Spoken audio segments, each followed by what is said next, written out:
On nous l'a dit dès notre plus jeune âge, copier sur les autres, c'est mal. Si vous trichez au bac, vous risquez même d'être interdit d'examen pendant 5 ans. Alors, contrairement à une légende urbaine, non, ça ne va pas vous empêcher de passer votre permis, mais quand même. D'ailleurs, si être le copieur est risqué, être le copié n'est pas toujours facile non plus. Mais bon, quand un camarade vient piocher des réponses sur votre copie, au moins ça ne vous coûte rien. Eh bien, sachez que dans le monde professionnel, les choses peuvent être complètement différentes. Bah oui, car dans la vraie vie, si vous avez une idée, non seulement cette idée peut être copiée par n'importe qui, mais en plus, si ça arrive, alors ça peut vous coûter très cher. Alors on pourrait se dire que le plagiat n'est qu'une affaire de criminels de bas étage, on connaît tous les AirPods à 5 € ou encore les smartphones Samsung à 150 balles. Pourtant les exemples de technologie volée que l'on utilise tous les jours ne manquent pas. Alors aujourd'hui on va dénoncer quelques bonnes grosses copies qui ont tout un point commun, elles ont toutes été réalisées dans le plus grand des calmes, certains copieurs allant même jusqu'à se vanter d'avoir plagié. Salut, c'est Léo de la chaîne TechMaker et aujourd'hui parlons des plus gros plagieurs de ce monde tech. Et je pense que beaucoup auraient envie de plagier Ugreen avec ce tout nouveau produit qui viennent de sortir et qui sponsorise la vidéo, le premier chargeur GAN de 300 watts avec 4 ports USB-C et un port USB-A. Avec ça, vous pourrez recharger 5 de vos appareils en même temps avec une puissance maximale de 140 watts et sa technologie Power Delivery 3.1. C'est super rapide, par exemple un MacBook Pro de 16 pouces se recharge en 1h30. L'avantage de pouvoir partager une telle puissance, c'est qu'aucun appareil ne sera là à récupérer les miettes. Charger 3 ordinateurs et 2 téléphones en même temps, ou bien votre PC, votre smartphone, votre casque audio, votre Steam Deck et votre caméra en simultané. Vu que nous sommes sur la norme USB-C, tout est universel, il n'y a pas besoin de 150 chargeurs différents. Et avec la technologie Thermal Guard, il y a une sécurité de première classe qui surveille les changements de température en temps réel en effectuant 6000 relevés de température par minute pour prévenir un problème de surchauffe et dissiper les chaleurs grâce aux puces GAN et SiC. Vous avez donc plein d'avantages à mettre ça sur votre bureau, ça prend moins de place que 5 chargeurs différents, ça envoie un max en termes de puissance et ça vous permet d'être ultra versatile. Avec le lien en description, découvrez le prix de lancement d'Ugreen, disponible pour seulement les 2 semaines suivant l'annonce de ce dernier. Avec tout ça, on va pouvoir recharger par ailleurs beaucoup d'appareils des marques dont on va parler tout de suite. Apple versus Xerox versus Microsoft et HP.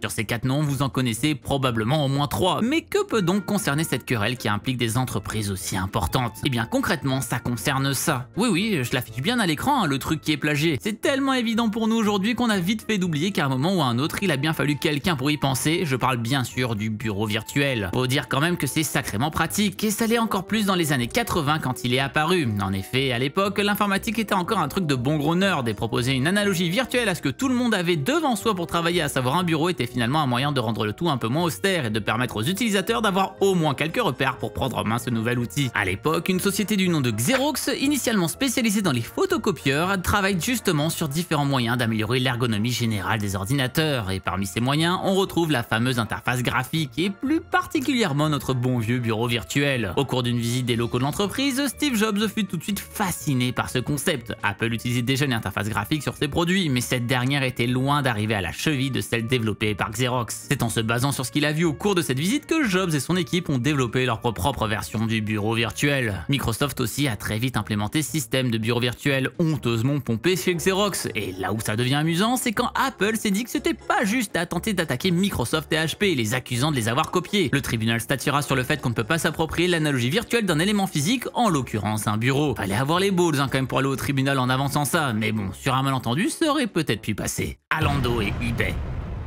eBay, tout le monde connaît ce nom, mais beaucoup d'entre vous n'ont probablement jamais mis les pieds sur site. C'est vrai qu'aujourd'hui il est devenu assez rare d'y trouver des bons plans, quoique, mais dans des temps pas si lointains, eBay c'était la référence. Ce site à la base spécialisé dans les enchères en ligne est très rapidement devenu un incontournable, et quand un projet fonctionne aussi bien, en général les copieurs ne sont pas loin. En effet, les frères Samwares ne se sont pas fait attendre. Si vous êtes comme moi, avant cette vidéo vous n'aviez jamais entendu ce nom. Pourtant ce trio est à la tête d'un empire qui brasse des milliards tous les ans. Leur fonds de commerce, je vous laisse deviner. Ils ont très rapidement été surnommés les Clone Kings ou les rois du plagiat en français. Le principe est simple, on regarde ce qui se fait un peu partout, on se concentre sur ce qui marche et ce qui n'est pas trop internationalisé, on fait un copier-coller ailleurs et quand le tout a décollé, on revend le bousin à l'entreprise sur laquelle on a copié. Dans le cas d'eBay, le site n'étant pas développé en Allemagne, les frères ont donc gentiment envoyé un mail à l'entreprise leur demandant s'ils avaient prévu de s'implanter dans le pays. N'ayant pas reçu de réponse à leur demande, ils décident alors de créer Alando, un site reprenant exactement le même fonctionnement qu'eBay. 3 mois plus tard, Alando est revendu à eBay pour 43 millions de $. Bah ouais, fallait lire vos mails aussi les gars. Groupon et CityDeal. Les frères Samwares ne se sont pas arrêtés là, hein. Ils ont créé un incubateur de projets nommé Rocket Internet, dont le but est d'investir dans des projets innovants. Attendez, excusez-moi, non, dans le but était d'investir dans des copies afin de reproduire le même schéma qu'avec eBay. De nombreuses entreprises y sont passées, y compris Groupon spécialisé dans l'achat de groupes. L'incubateur investit dans un clone Groupon nommé Citadel en décembre 2009 et ce dernier sera racheté par Groupon un peu plus tard. Malheureusement pour eux, le rachat sera nettement plus long qu'avec eBay, car cette fois il faudra attendre pas moins de 6 mois pour pouvoir revendre le bousin pour la modique somme de 170 millions tout de même. Alors bien sûr, dit comme ça, on pourrait croire que les gars sont de vrais sangsues. Ok, c'est pas complètement faux. Mais il faut quand même comprendre que si les entreprises sont prêtes à lâcher autant, c'est qu'il y a quand même à gagner là-dedans. C'est peut-être parce que la copie a été bien gérée et qu'elle a su conquérir une masse de clients, ou encore car malgré une base pompée sur le voisin, elle a su apporter des éléments qui lui donnent un avantage intéressant. Ce que je veux dire, c'est que dans tous les cas, il y a quand même du boulot, mais ça ne change rien au côté éthique du truc, hein, si vous voulez mon avis. Petite stat intéressante, vous avez sûrement déjà entendu parler des licornes, ces fameuses startups dont la valeur dépasse le milliard de dollars. Eh bien, sachez qu'en 2015, un quart de toutes les licornes européennes étaient des entreprises de Rocket Internet. Comme quoi, copier sur les autres, ça peut rapporter gros. Le téléphone.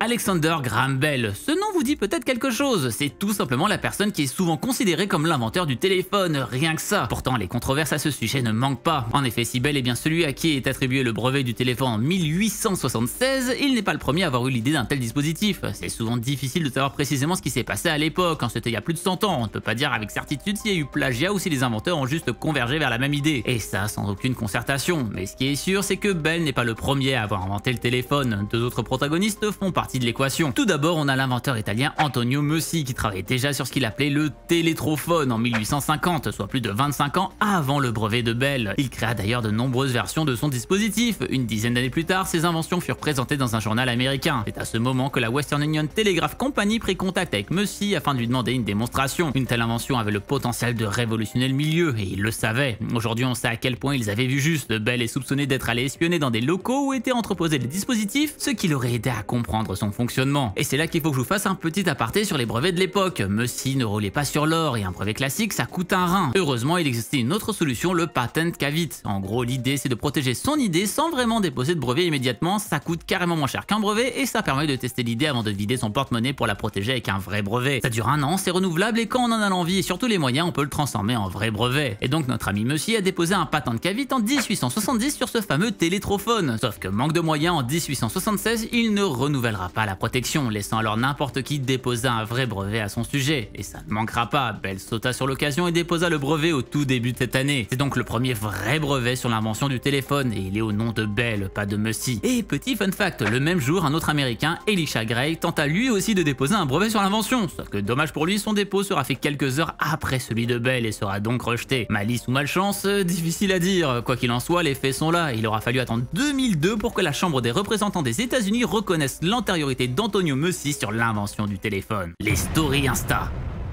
Au début des années 2010, Facebook régnait en maître absolu dans la catégorie des réseaux sociaux. Tout le monde a un compte sur le réseau, MSN est en plein déclin, l'entreprise a racheté Instagram en 2012, bref, tout va bien dans le meilleur des mondes pour le géant. Seulement voilà, les années passent, on arrive en 2015 et là, chez Facebook, on commence à se poser des questions. C'est Snapchat qui inquiète l'entreprise, en particulier la fonction des stories qui a l'air de beaucoup plaire, en particulier chez les jeunes. D'ailleurs, 2 ans plus tôt, Marky Mark avait déjà proposé un rachat de Snapchat pour la modique somme de 3 milliards de dollars, proposition qui avait été cordialement refusée. Et qu'est-ce qu'on fait quand on n'a pas les moyens d'acheter quelque chose? Bon, on le copie, voyons. C'est ce qui s'est passé en 2016 avec l'arrivée des stories sur Instagram. On pourrait croire qu'il tenterait au moins de prétendre avoir eu une idée un minimum originale, mais non, le CEO d'Instagram ira même jusqu'à avouer officiellement que tout le crédit revenait à Snapchat. Le crédit oui, hein, mais pas la moula. Bref, cette idée totalement inédite portera ses fruits très rapidement, car il ne faudra que 8 mois pour que les stories Insta dépassent celles de Snapchat en termes de nombre d'utilisateurs actifs journaliers. Coup dur pour Snapchat, comme quoi on ne vit pas chez les bisounours. Au final, ça a été la feature la plus copiée au monde, hein. On les a vu arriver sur YouTube, puis sur WhatsApp, puis directement sur Facebook aussi, puis même sur Twitter avec les flits avant de disparaître en quelques mois. Bref, tout le monde adore le contenu temporaire car ça crée une certaine exclusivité. La caméra.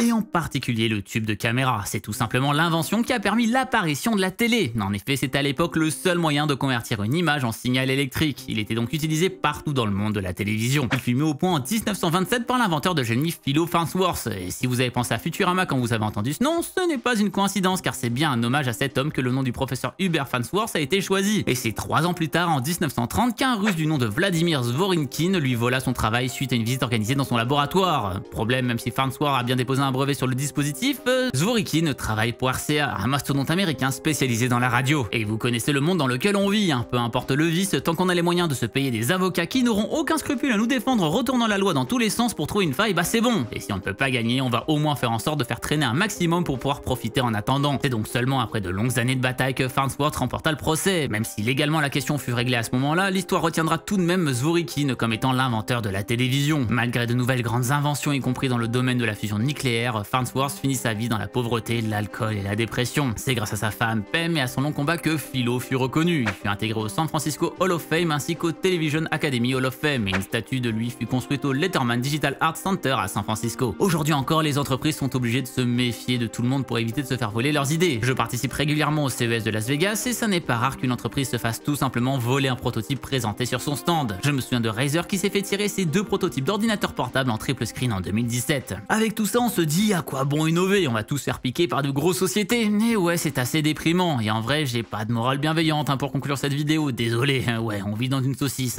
que voulez-vous. Sur ce, je vous invite à cliquer sur une des autres vidéos qui vient d'apparaître sur votre écran et qui sont 100% authentiques de ma personne, promis. Et d'ici la prochaine fois qu'on se voit, eh bien n'arrêtez jamais d'apprendre. Salut!